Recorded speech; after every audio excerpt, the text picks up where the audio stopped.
Nahum 1. This is the burden against Nineveh, the book of the vision of Nahum the Elkoshite. The Lord is a jealous and avenging God. The Lord is avenging and full of wrath. The Lord takes vengeance on his foes and reserves wrath for his enemies. The Lord is slow to anger and great in power. The Lord will by no means leave the guilty unpunished. His path is in the whirlwind and storm, and clouds are the dust beneath his feet. He rebukes the sea and dries it up. He makes all the rivers run dry. Bashan and Carmel wither, and the flower of Lebanon wilts. The mountains quake before him, and the hills melt away. The earth trembles at his presence, the world and all its dwellers. Who can withstand his indignation? Who can endure his burning anger? His wrath is poured out like fire. Even rocks are shattered before him. The Lord is good, a stronghold in the day of distress. He cares for those who trust in him. But with an overwhelming flood he will make an end of Nineveh, and pursue his enemies into darkness. Whatever you plot against the Lord, he will bring to an end. Affliction will not rise up a second time. For they will be entangled as with thorns, and consumed like the drink of a drunkard, like stubble that is fully dry. From you, O Nineveh, comes forth a plotter of evil against the Lord, a counselor of wickedness.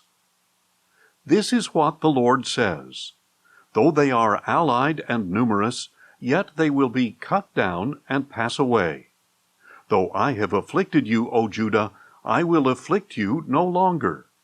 For I will now break their yoke from your neck, and tear away your shackles. The Lord has issued a command concerning you, O Nineveh. There will be no descendants to carry on your name. I will cut off the carved image and cast idol from the house of your gods. I will prepare your grave, for you are contemptible. Look to the mountains, the feet of one who brings good news, who proclaims peace. Celebrate your feasts, O Judah, fulfill your vows. For the wicked will never again march through you. They will be utterly cut off. Nahum 2. One who scatters advances against you, O Nineveh. Guard the fortress, watch the road, brace yourselves, summon all your strength. For the Lord will restore the splendor of Jacob like the splendor of Israel, though destroyers have laid them waste and ruined the branches of their vine. The shields of his mighty men are red, the valiant warriors are dressed in scarlet. The fittings of the chariots flash like fire on the day they are prepared, and the spears of cypress have been brandished. The chariots dash through the streets. They rush around the plazas, appearing like torches, darting about like lightning. He summons his nobles. They stumble as they advance. They race to its wall. The protective shield is set in place. The river gates are thrown open, and the palace collapses. It is decreed that the city be exiled and carried away. Her maidservants moan like doves and beat upon their breasts. Nineveh has been like a pool of water throughout her days, but now it is draining away. Stop, stop, they cry, but no one turns back. Plunder the silver, plunder the gold. There is no end to the treasure, an abundance of every precious thing. She is emptied, yes, she is desolate and laid waste. Hearts melt, knees knock, bodies tremble, and every face grows pale. Where is the lion's lair, or the feeding ground of the young lions, where the lion and lioness prowled with their cubs, with nothing to frighten them away? The lion mauled enough for its cubs and strangled prey for the lioness. It filled its dens with the kill, and its lairs with mauled prey. Behold, I am against you, declares the Lord of hosts.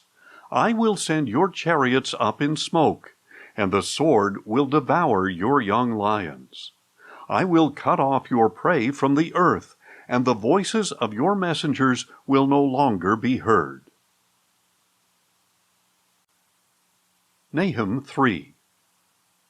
Woe to the city of blood, full of lies, full of plunder, never without prey.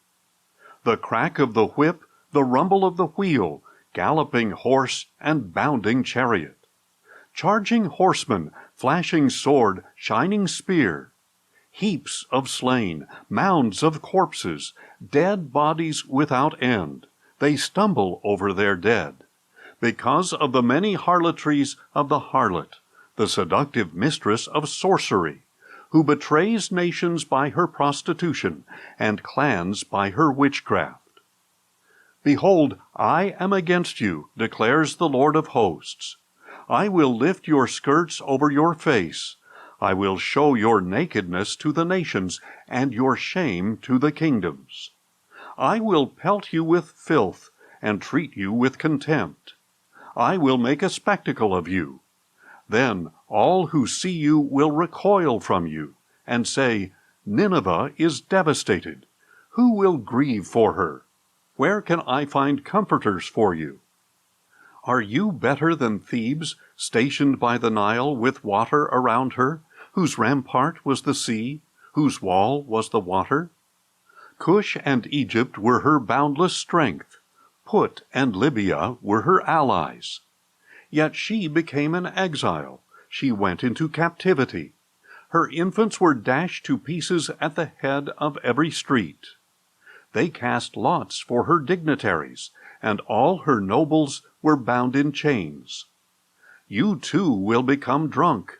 You will go into hiding and seek refuge from the enemy. All your fortresses are fig trees with the first ripe figs. When shaken, they fall into the mouth of the eater.